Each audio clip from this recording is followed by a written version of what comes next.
माह रमजान 2026 चांद दिखाई देने पर 18 या 19 फरवरी से शुरू होने की पूरी उम्मीद है।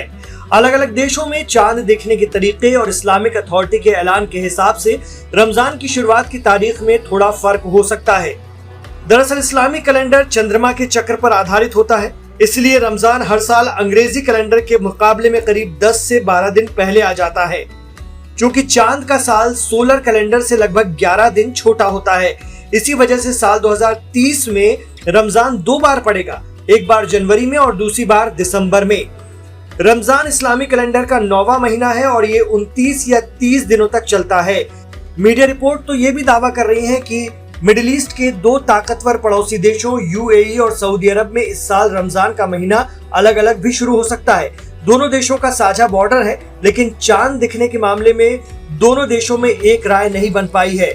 यूएई की हिलाल कमेटी ने कहा है कि मंगलवार 17 फरवरी को चांद नहीं दिखेगा, वहीं सऊदी अरब इसी दिन चांद दिखने और रमजान की शुरुआत का ऐलान कर सकता है।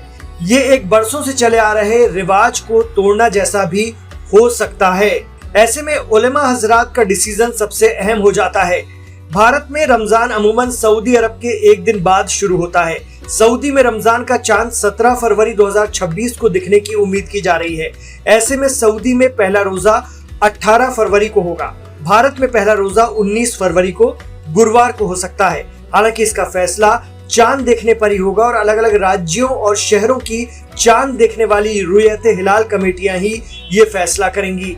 इस्लामी परंपरा के मुताबिक कुरान की पहली आयत 610 ईस्वी में रमजान के महीने में पैगंबर हजरत मोहम्मद सल्लल्लाहु अलैहि वसल्लम पर उतरी थी। माना जाता है कि ये वो समय था जब मक्का के पास हीरा गुफा में वो ध्यान कर रहे थे। बाद में रमजान के रोजे मुसलमानों पर फर्ज किए गए और ये इस्लाम के 5 स्तंभों में से एक है। रमजान आत्मसंयम, इबादत और खुद को बेहतर बनाने का महीना माना जाता है। रोजा रखने का मकसद सिर्फ भूखा रहना नहीं, बल्कि अपने अंदर तकवा यानी खुदा का डर और उसकी याद को मजबूत करना है, परहेजगारी को लाना है। इस दौरान लोग नमाज पढ़ते हैं, कुरान की तिलावतें करते हैं, तरावीह होती है, दुआ करते हैं और गरीबों की मदद पर खास ध्यान दिया जाता है। ये महीना दूसरों की तकलीफ को समझने और इंसानियत को मजबूत करने का भी पैगाम दे जाता है। रोजा रखने वाले मुसलमान सुबह तड़के सहरी करते हैं और शाम को इफ्तार करके रोजा खोलते हैं। दिन भर खाने और कुछ भी पीने से परहेज किया जाता है। बहुत से लोग मस्जिदों में जाकर सामूहिक नमाज पढ़ते हैं, इसे तरावी कहा जाता है। इस दौरान